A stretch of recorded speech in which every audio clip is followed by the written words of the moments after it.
ओम शांति। अॼु जी मूंखे तारीख़ आहे 16/9/2024। अॼु मूंखां मेरा बाप दादा चवनि था मीठे मीठे ॿार, ये वंडरफुल सत्संग आहे जिते तव्हांखे जीते जी मरण सेखारींदा आहिनि। जीते जी मरण वारा ई हंस ठहींदा आहिनि।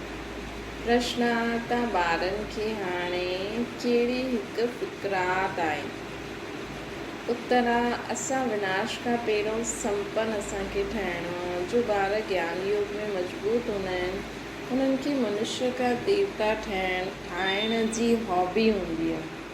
उहे सर्विस जे बिना रही न सघंदा आहिनि। जिन जी तरह भॼंदा रहंदा। सर्विस सां गॾु गॾु स्वयं खे बि संपन्न ठाहिण जी चिंता उन्हनि में रहंदी। ओम शांति। रूहानी बाप बि रूहानी ॿारनि खे सम्झाइनि था। रूह हाणे साकार में आहे, पोइ प्रजापिता ब्रह्मा जी संतान छो जी एडॉप्ट कयो आहे न। तव्हांजे लाइ सभु चईंदा आहिनि इहे भाउ भेण ठाहींदियूं आहिनि।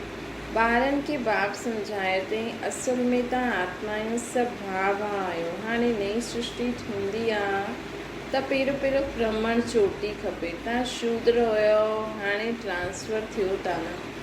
ब्रह्मण बि त खपनि ज़रूरु। प्रजापिता ब्रह्मा जो नाम त बालो आहे। हिन हिसाब सां तव्हां सम्झंदा आहियो असीं सभु ॿार भाउ भेण ठहिरियासीं।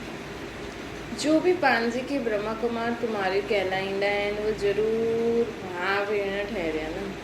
सभी प्रजापिता ब्रह्मा जी संतान आहिनि त भाउ भेण ज़रूरु हुजणा खपनि। इहे सम्झाइणो आहे। कंहिंखे सम्झाइणो? बेसमझनि खे सम्झाइणो। बेसमझ बि आहिनि, पोइ ब्लाइंड फेथ बि आहे। जंहिंजी पूजा कंदा आहिनि, फेथ रखंदा आहिनि ईअं फलानो आहे, परंतु उनखे कुझु ॼाणंदा कुझु बि न आहिनि। लक्ष्मी नारायण जी पूजा कंदा आहिनि, परंतु उहे कॾहिं आया, कीअं ठहिया, इहा पोइ काॾे विया, कुझु बि न ॼाणंदा आहिनि। कोई बि न ॼाणंदो आहे। कोई बि मनुष्य नेहरू आदि खे ॼाणंदो आहे त हुननि जी हिस्ट्री जोग्राफी जो बि सभु पतो आहे न। अगरि बायोग्राफी खे ॼाणंदा न आहिनि त उहो छा कमु हुजे? मतिलबु जंहिंजी बायोग्राफी पतो आहे हुननि खे ई मञो। बाक़ी असां कुझु ॾिठो ॿुधो न आहे न त असांखे छा पतो इहे काॾे आहे, केरु आहिनि, कीअं ठहिया। पूजा कंदा रहंदा आहिनि, परंतु उन्हनि जी जीवन कहानी खे कोई ॼाणंदो ई न आहे। मनुष्य जी जीवन कहानी खे त ॼाणंदा आहिनि, परंतु जो वॾा पास्ट थी विया उन्हनि जी हिकु बि जीवन कहानी खे कोई ॼाणंदो ई न आहे।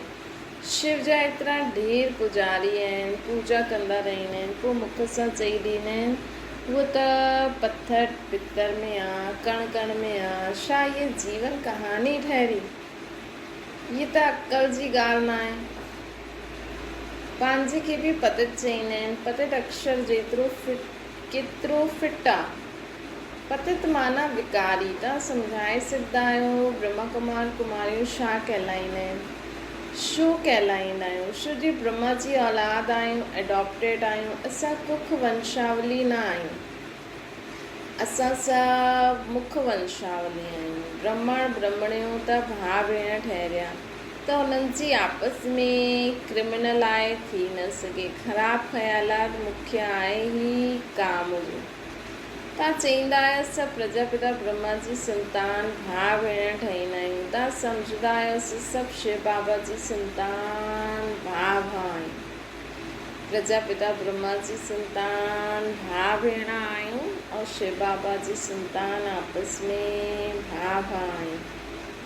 इहे बि पको आहे। दुनिया खे कुझु बि पतो न आहे, इहे ई सिर्फ़ु चई ॾींदा आहिनि। तव्हां सम्झाए सघंदा आहियो सभी आत्माउनि जो बाप उहो हिकु ई आहे। उन्हनि खे सभु पुकारंदा आहिनि। तव्हां चित्र बि ॾेखारिया आहिनि न। वॾा वॾा धर्म वारा बि हिन निराकार बाप खे मञंदा आहिनि। उहो निराकार आत्माउनि जो बाप, पोइ साकार में सभिनि जो बाप प्रजापिता ब्रह्मा आहे।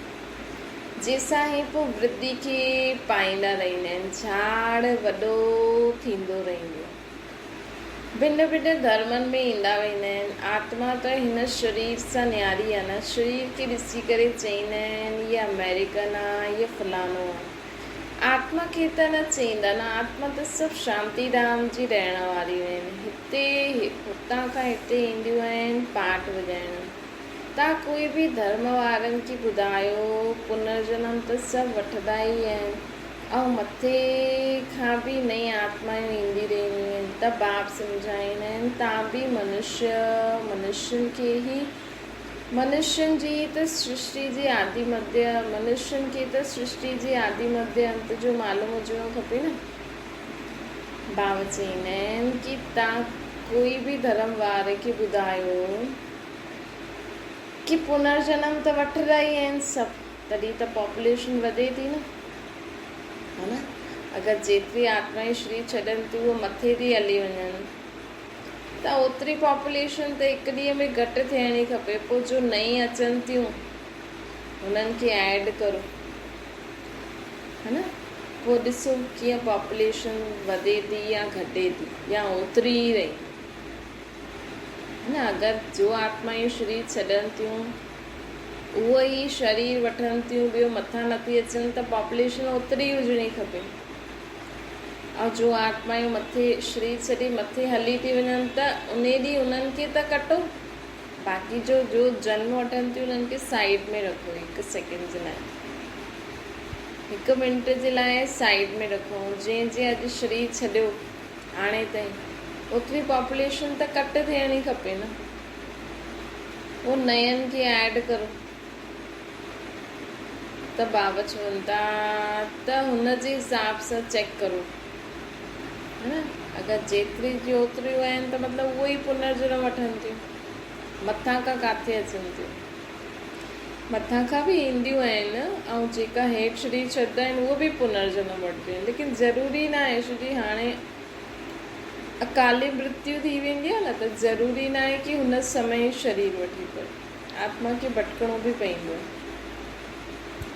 त बाबा असांखे चवनि था तव्हां कंहिंखे बि सम्झाए सघंदा आहियो कि पुनर्जन्म त सभु वठंदा आहिनि, मथां खां बि नई आत्मा ईंदी रहंदियूं आहिनि। त बाप सम्झाईंदा आहिनि तव्हां बि मनुष्य आहियो, मनुष्यनि जी त सृष्टि आहे न, त मनुष्यनि खे ई सृष्टि जे आदि मध्य अंत जो मालूम हुजणो खपे कि सृष्टि चक्कर कीअं घुमंदो आहे, इन जो रचयिता केरु आहे, केतिरो समय इन्हनि खे फिरण में लॻंदो आहे। इहे त तव्हां ई ॼाणंदा आहियो, देवता आहियूं त न ॼाणंदा आहिनि न, मनुष्य ई ॼाणे करे पोइ देवता ठहींदा। मनुष्य ई जो इहे चक्कर जो ज्ञान ॼाणे करे स्वयं में धारण करे समझदार थींदो आहे, मञंदो आहे, हुनखे स्वदर्शन चक्र ॾेई सघंदा आहियूं असां, उहो ई देवता ठही सघंदो आहे। मनुष्य खे देवता ठाहिण वारो बाप आहे। बाप पंहिंजो रचना जो बि परिचय ॾींदा आहिनि। तव्हां ॼाणंदा आहियो असां बीजरू बाप जा बीजरू ॿार आहियूं। जीअं बाप हिन उल्टे वृक्ष खे ॼाणंदा आहिनि, उहो असां बि ॼाणे विया आहिनि। मनुष्य खे कॾहिं सम्झाए न सघे, परंतु तव्हांखे बाप सम्झाईंदा आहिनि कि कीअं हीअ सृष्टि हिकु वृक्ष जीअं वधंदी वेंदी आहे। जेसिताईं तव्हां ब्रह्मा जा ॿार न ठहो तेसिताईं हिते अची न सघो। जेसिताईं पूरो कोर्स वठी करे सम्झंदव न तेसिताईं तव्हां ब्राह्मणनि जी सभा में वेही न सघंदव। इनखे इंद्र सभा चइबो आहे न। इंद्र कोई उहो पाणी जी बारात न बरसाति न वरसाईंदा आहिनि। इंद्र सभा चइबो आहे परियूं बि तव्हांखे ठहिणो आहे। अनेक प्रकार जी परियूं ॻायल आहिनि, है न। कोई ॿार सुठा शोभवान हूंदा आहिनि त चईंदा आहिनि इहे त जीअं परी आहे। त हिते बि जो आत्मायूं ज्ञान गुण शक्तियुनि सां श्रृंगारी हूंदियूं आहिनि, बाबा जूं श्रेष्ठ मथे हलियूं आहिनि, उन्हनि खे जीअं परी नज़र ईंदियूं आहिनि। पाउडर आदि लॻाए करे सुंदर ठाहींदा आहिनि। सत्युग में तव्हां ठाहींदा आहियो परी ज़्यादा। हाणे तव्हां ज्ञान सागर सां ज्ञान सनानु करण जी परियूं ठहो था। बाबा असांखे चवनि था तव्हां हाणे ज्ञान सागर सां ज्ञान सनानु करण सां परियूं ठहो था। परियूं अर्थात देवी देवता ठहो था न। तव्हां ॼाणंदा आहियो असां छा खां छा ठहूं था। जो सदा प्योर बाप आहे, सदा ख़ूबसूरत शिव बाबा, उहो मुसाफ़िर तव्हांखे अहिड़ो ठाहिण लाइ हिन सावरे तन में प्रवेश कंदा आहिनि। हिन सावरे तन में प्रवेश कंदा आहिनि न बाबा। जो सदा एवर प्योर आहे, ख़ूबसूरत आहे, उहो मुसाफ़िर असांखे हिन सावरे तन में अची करे असांखे बि पाण जहिड़ो ख़ूबसूरत प्योर ठाहींदा आहिनि। हाणे गोरो केरु ठाहे? बाबा खे ठाहिणो पए न, सृष्टि जो चक्कर त फिरणो ई आहे। हाणे तव्हांखे गोरो ठहिणो ई आहे न। बाबा ॾिसो, कॾहिं कॾहिं बाबा कीअं असांखे चईंदा आहिनि कि तव्हांखे ई ठहिणो आहे, है न।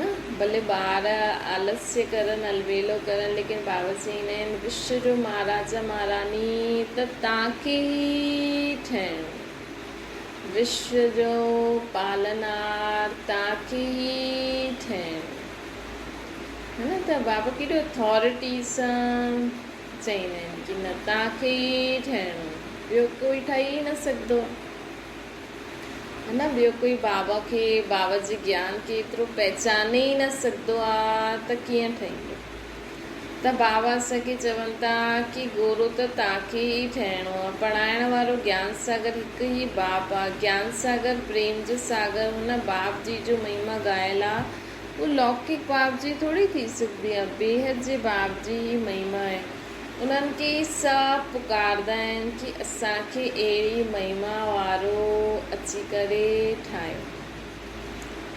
उन्हनि खे सभु पुकारंदा आहिनि कि अचो असांखे अहिड़ो महिमा वारो अची करे ठाहियो। शिव बाबा खे सभी पुकारंदा आहिनि न। इनडायरेक्ट वे में त सभी बाबा खे ई यादि कंदा आहिनि। हाणे त अहिड़ो ठहो था न, नंबरवार पुरुषार्थ अनुसार। पढ़ाई में सभु हिकु रस न हूंदा आहिनि, राति ॾींहं जो फ़र्क़ु हूंदो आहे। तव्हां पास बि ॾाढा, तव्हां वटि बि ॾाढा ईंदा, ब्रह्म ज़रूरु ठहींदा, पोइ कोई सुठी रीति पढ़ंदा, कोई कम पढ़ंदा। जो पढ़ाई में सभिनि खां सुठो हूंदो, उहो ॿियनि खे बि पढ़ाए सघंदो आहे न, उहो ॿियनि खे बि पढ़ाए सघंदो आहे। तव्हां सम्झी सघंदा आहियो, एतिरा कॉलेज निकिरंदा रहंदा आहिनि। बाबा बि चईंदा आहिनि कॉलेज अहिड़ो ठाहियो जो कोई भी समझी सके कि ये कॉलेज में रचनाओं रचना जे आदि मध्य अंत जो ज्ञान नॉलेज मिलती है। तो ये असांजो कॉलेज आहे। ये भी असां सोचे करे केॾो गर्व थिए कि असां केॾी वॾी कॉलेज में पढ़ूं था, जाते रचता और रचना जे आदि मध्य अंत जो ज्ञान ॾींदा आहिनि, जाते रचता और रचना जे आदि मध्य अंत जो ज्ञान ॾींदा आहिनि। बाप भारत में ई ईंदा आहिनि त भारत में ही कॉलेज खुलंदा रहंदा आहिनि। अॻियां हली विदेश में बि खुलंदा, हाणे त विदेश में बि कहिड़ा खुली आहिनि। ॾाढा कॉलेज यूनिवर्सिटी खपनि जाते ॾाढा अची करे पढ़ंदा। पोइ जॾहिं पढ़ाई पूरी थींदी त देवी देवता धर्म में सभु ट्रांसफर थी वेंदा, अर्थात मनुष्य खां देवता ठही वेंदा। तव्हां मनुष्य खां देवता ठहींदा आहियो। गायन बि आहे, मनुष्य खां देवता कीअं करत न लागेव आहे। हिते ई आहिनि मनुष्यनि जी दुनिया, उहा आहे देवताउनि जी दुनिया। देवता ऐं मनुष्यनि में राति ॾींहं जो फ़र्क़ु आहे। ॾींहं में आहिनि देवता, राति में आहिनि मनुष्य। सभु भक्त ई भक्त पुजारी आहिनि। हाणे त पुजारी खां पूज्य ठहींदा आहिनि। सत्युग में शास्त्र भक्ति आदि जो नाम न हूंदो आहे, हुते त सभु देवता हूंदा आहिनि। मनुष्य हूंदा ई आहिनि भक्त, मनुष्य ही पोइ देवता ठहींदा आहिनि। उहा आहिनि दैवी गुण, हिनखे चइबो आहे आसुरी। उहा आहे दैवी दुनिया, हिनखे चइबो आहे आसुरी दुनिया। राम राज्य रावण राज्य आहे न। अॻियां तव्हांजी बुद्धि में इहे थोरी हुयो कि रावण राज्य कंहिंखे चइबो आहे, रावण कॾहिं आयो, कि कुझु बि पतो न हुयो। चईंदा आहिनि लंका समुद्र में डूबी वई, ईअं ई पोइ चईंदा आहिनि द्वारिका जे लाइ बि चईंदा आहिनि। हाणे तव्हां ॼाणंदा आहियो ई सॼी लंका डूबण जी आहे। मतिलबु हाणे सभु जॻह पाणी पाणी थी वेंदा, इन करे माण्हू चईंदा आहिनि लंका डूबी वई। सॼी दुनिया बेहद जी लंका आहे न, ये सभु डूबी वेंदी, ये सभु डूबी वेंदी। बाबा चवनि था पाणी पाणी पाणी थी वेंदो, बाक़ी स्वर्ग कोई डूबतो थोड़ी आहे न, सभु जगह पाणी पाणी थी वेंदो, बाक़ी स्वर्ग कोई डूबदो न आहे।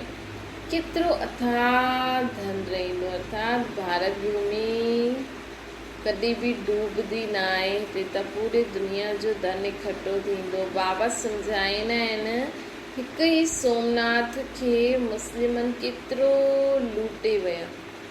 हाणे ॾिसो कुझु न रहियो आहे, भारत में केतिरो अथाह धन हुयो, भारत खे ई स्वर्ग चइबो आहे न। हाणे स्वर्ग चईंदासीं, हाणे त नर्क आहे, पोइ स्वर्ग ठहींदो। स्वर्ग केरु नर्क केरु ठाहींदो आहे, इहा हाणे तव्हां ॼाणे विया आहियो। रावण राज्य केतिरो समय हलंदो आहे इहे बि ॿुधायो आहे। रावण राज्य में केतिरा अथाह धर्म हूंदा आहिनि। राम राज्य में त सिर्फ़ु हिकु सूर्यवंशी ऐं चंद्रवंशी ई रहंदा। हाणे तव्हां पढ़ो था न, इहा पढ़ाई ॿियो कोई जी बुद्धि में न ईंदी, उहो त रावण राज्य में आहिनि। राम राज्य हूंदो ई आहे सतयुग में। बाप चईंदा आहिनि हाणे मां तव्हांखे लाइक़ु ठाहियां थो, बाबा चईंदा आहिनि हाणे मां तव्हांखे लाइक़ु ठाहियां थो, पोइ तव्हां न लाइक़ु ठहींदा आहियो। न लाइक़ु छो चईंदा आहिनि, छोकी पत थी वेंदा आहियो देवताउनि जे खे लाइक़ु जी महिमा पंहिंजे लाइ न लाइक़ु जी महिमा ॻाईंदा रहंदा आहिनि। देवताउनि जे लाइ लाइक़ु जी महिमा, पंहिंजे लाइ न लाइक़ु जी महिमा ॻाईंदा आहिनि।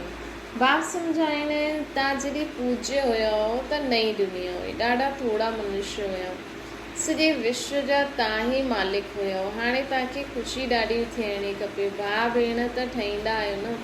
उहो चईंदा आहिनि इहे घर फिटाईंदा आहिनि, उहो ई पोइ अची करे जॾहिं शिक्षा वठंदा आहिनि त हिते अचण सां सम्झंदा आहिनि कि नॉलेज त ॾाढी सुठी आहे, अर्थ सम्झंदा आहिनि। भाउ भेण ठहिण बग़ैर पवित्रता किथां आई, सॼो मदार पवित्रता ते आहे।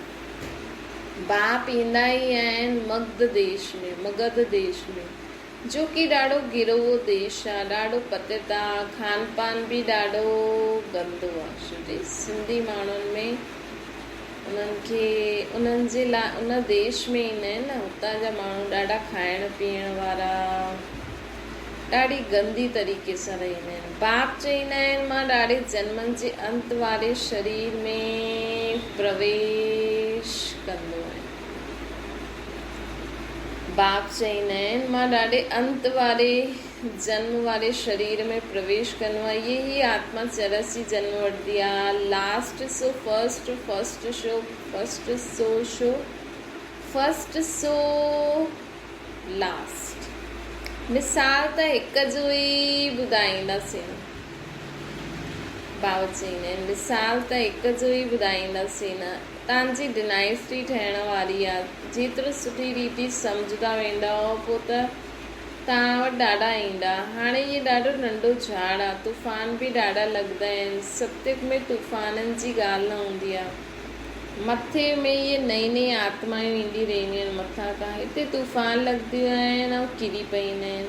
हुते त माया जो तूफ़ान हूंदो ई न आहे, हिते त वेठे वेठे ई मरी वेंदा आहिनि। ऐं पोइ तव्हांजी माया सां गॾु युद्ध आहे, हुते त तूफ़ान लॻंदा ई न आहिनि ऐं हिते त तूफ़ान लॻंदा ई किरी पईंदा आहिनि।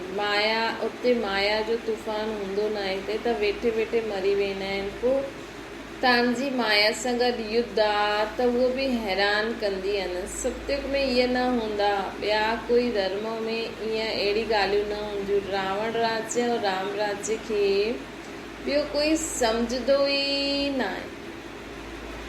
पर सत्संग ते वेंदा आहिनि, हुते मरण जीअण जी ॻाल्हि न थींदी आहे। हिते त ॿार एडॉप्टेड थींदा आहिनि, चईंदा आहिनि असां शिव बाबा जा ॿार आहियूं, उन्हनि खां असांखे वरसो वठिणो आहे। वठंदे वठंदे पोइ किरी पईंदा आहिनि त वरसो बि खलास थी वेंदो आहे। हंस जे बदिले बगुलो ठही वेंदा आहिनि। पोइ बि बाप रहम जे लाइ सम्झाईंदा रहंदा आहिनि। कोई पोइ चढ़ी वेंदा आहिनि जो थमा रहंदा आहिनि, उन्हनि खे चईंदासीं महावीर हनुमान। तव्हां आहियो महावीर महावीरनी, नंबरवार त आहियो न। सभिनि खां पहलवान खे महावीर चइबो आहे, आदि देव खे बि महावीर चईंदा आहिनि। जंहिंसां इहे महावीर पैदा थींदा आहिनि, मतिलबु ब्रह्मा बाबा खां, जो विश्व जा राज्य कंदा आहिनि। नंबरवार पुरुषार्थ अनुसार रावण ते विजय पाइण लाइ पुरुषार्थ था करो। रावण पंज विकार, इहे त सम्झ जी ॻाल्हि आहे न। हाणे तव्हांजी बुद्धि जो तालो बाबा खोलंदा आहिनि। हाणे असांजी बुद्धि जो तालो बाबा अची करे खोलंदा आहिनि, पोइ तालो हिकदमि बंदि थी वेंदो। हिते बि ईअं ई आहे, जंहिंजो तालो खुलंदो आहे त उहो वञी करे सर्विस कंदा आहिनि। बाप चईंदा आहिनि वञी करे सर्विस करो। गटर में जो पिया आहिनि, अर्थात जो ग़लति काम में लॻल आहिनि, उन्हनि खे कढो। ईअं न तव्हां बि गटर में किरी पओ, अर्थात तव्हां बि ग़लति कम में लॻी वञो। तव्हां ॿाहिरि निकिरंदो, ॿियनि खे बि, तव्हां ॿाहिरि निकिता आहियो, ॿियनि खे बि कढो। बाबा असांखे चवनि था जीअं तव्हां ॿाहिरि निकिता आहियो त ॿियनि खे बि कढो। विषय वैतरणी नदी में अपरंपार दुख आहे, हाणे अपरंपार सुखनि में हलणो आहे। जो अपरंपार सुख ॾींदा आहिनि, हुननि जी महिमा ॻायल आहिनि। शिव बाबा जी जो सुख ॾींदा आहिनि, हुननि जी महिमा ॻाइबी आहे। रावण जो दुख ॾींदा आहिनि, हुननि जी महिमा हूंदी आहे छा? रावण जो दुख ॾींदा आहिनि, हुन जी महिमा त न थींदी आहे। रावण खे चइबो आहे असुर। बाप खे चईंदा आहिनि, बाप चईंदा आहिनि त रावण राज्य में हुयो, हाणे अपार सुख पाइण जे लाइ तव्हां हिते आया आहियो। तव्हांखे केतिरो अपार सुख मिलंदो आहे, ख़ुशी केतिरी रहणी खपे, ऐं ख़बरदार बि रहणो।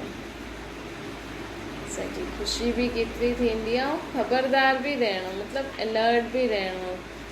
हीअं न असां अलबेला थी वञूं। पोज़ीशन बि नंबरवार हूंदी आहे न, हर हिकु एक्टर जो पोज़ीशन अलॻि अलॻि आहे। सभिनि में त ईश्वर न अची सघे न, सभु त ईश्वर न ठही सघंदा आहिनि। बाप हर ॻाल्हि वेही सुठी रीति सम्झाईंदा आहिनि।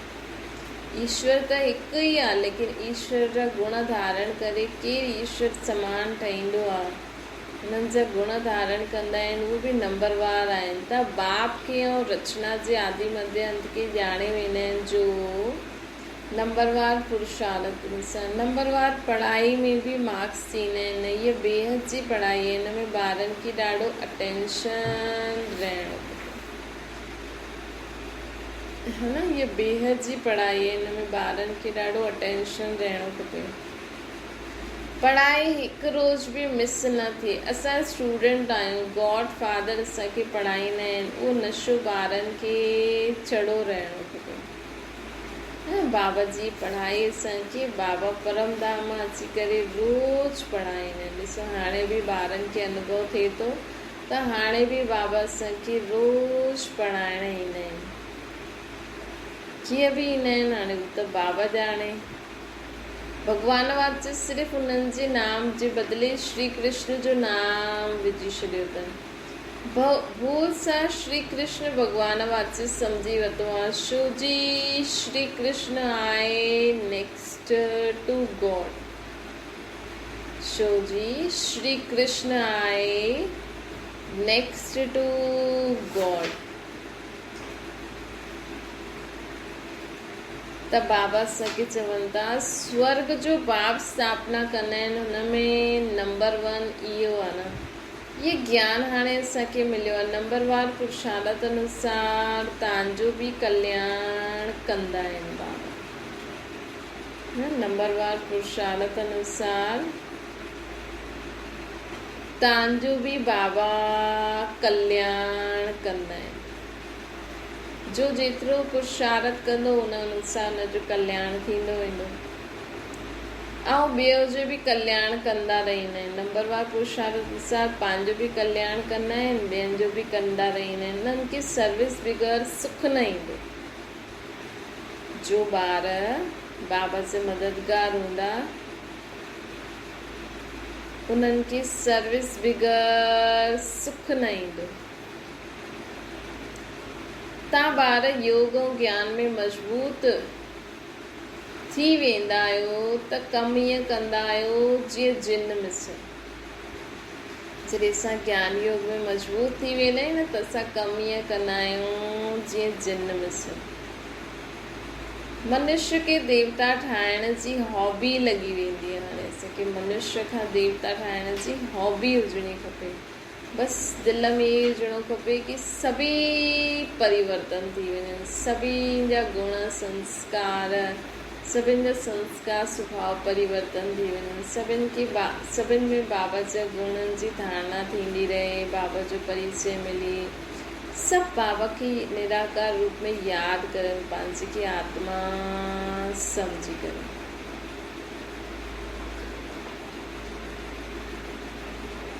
त आपे ई देवता ठही वेंदा। मौत खां पहिरियों ई पास थियणो आहे। सर्विस ॾाढी करणी आहे। पुठियां त लड़ाई लॻंदी, नेचुरल क्लैमिटीज़ बि ईंदियूं।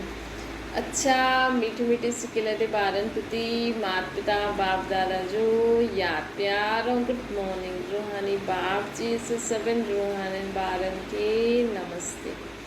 असांजी बि रूहानी माता पिता बाप दादा खे यादि प्यार गुड मॉर्निंग ऐं नमस्ते।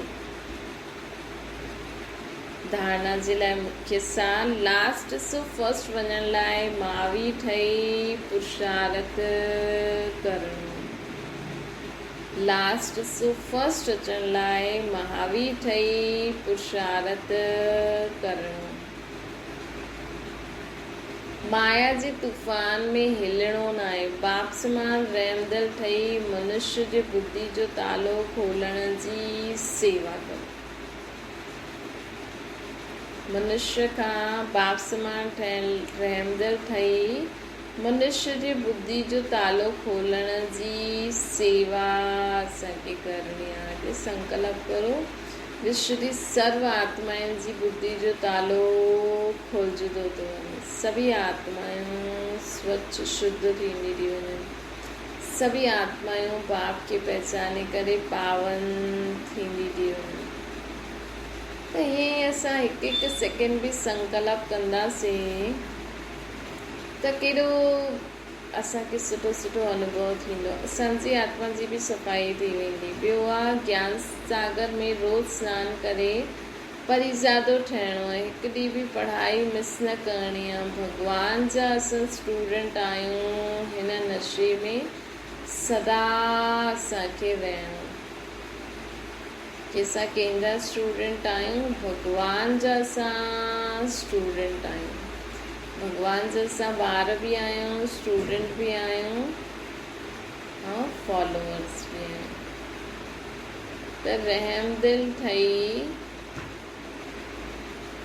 बाबा चवनि था ज्ञान सागर में रोज़ सनानु करे परिज़ादो ठहिणो। हिकु ॾींहुं बि पढ़ाई मिस न करणी आहे। भॻवान जा असां स्टूडेंट आहियूं। हिन नशे में असांखे रहणो आहे, है न।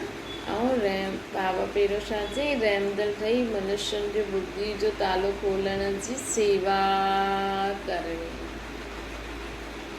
वरदाना गंभीरता जे गुण द्वारा फुल मार्क्स जमा करण वारा गंभीरता जी देवी व देवता ठहनि। वर्तमान समय गंभीरता जे गुण जी ॾाढी आवश्यकता आहे। छो जी ॻाल्हाइण जी आदत ॾाढी थी वई आहे। जो ईंदो आहे उहो ॻाल्हाईंदा रहंदा आहिनि, है न। छो जी ॻाल्हाइण जी आदत ॾाढी थी वई आहे। जो ईंदो आहे उहो ॻाल्हाईंदा रहंदा आहिनि। के न कोई कुझु कमु कयो, कंहिं कुझु सुठो कमु कयो ऐं चई ॾींदा आहिनि अधु ख़तमु थी वेंदो, अधु ई जमा थींदो। मतिलबु तव्हां कुझु सुठो कमु कयो ऐं चई ॾिनो कि मां कयो त अधु ख़तमु थी वेंदो, अधु ई जमा थींदो आहे। ऐं जो गंभीर हूंदा आहिनि न उन्हनि जो फुल जमा थी वेंदो। हिन करे गंभीरता जी देवी व देवता ठाहो, पंहिंजा फुल मार्क्स इकट्ठा करो। वर्णन करण सां मार्क्स घटि थी वेंदा। बाबा चवंदा आहिनि वर्णन करण सां मार्क्स घटि थी वेंदा। त हाणे वर्णन न करो सभु बाबा खे कि बाबा कराई, बाबा कराई, बाबा थैंक यू, बाबा थैंक यू। त हिन ईअं चइण सां छा थींदो, असांजो पुण्य जो खातो जास्ती जमा थींदो, पूरो ई जमा थींदो। छो जी हाणे बाबा ई मदद था करनि, बाबा ई सभु कुझु करनि था, त असांजी शक्ति वेस्ट ई न थींदी। सभु बाबा ई कराइनि था त जमा थींदी वेंदी न। स्लोगन आहे बिंदु रूप में स्थित रहो त समस्याउनि खे सेकेंड में बिंदु लॻी वेंदो। बिंदु रूप में स्थित रहो त समस्याउनि खे सेकेंड में बिंदु लॻाए सघो। महात्मा बिंदी, बाबा बिंदी, ड्रामो बिंदी, हर ॻाल्हि में बिंदी बिंदी बिंदी, त असांखे सेकेंड में केतिरो जमा थी वेंदो, या सेकेंड में असां हाई जंप लॻाए वेंदासीं। त बिंदु रूप में स्थित रहो त समस्याऊं भी सेकेंड में समाप्त थी वेंदियूं। अच्छा, ओम शांति। बाबा खे यादि करो,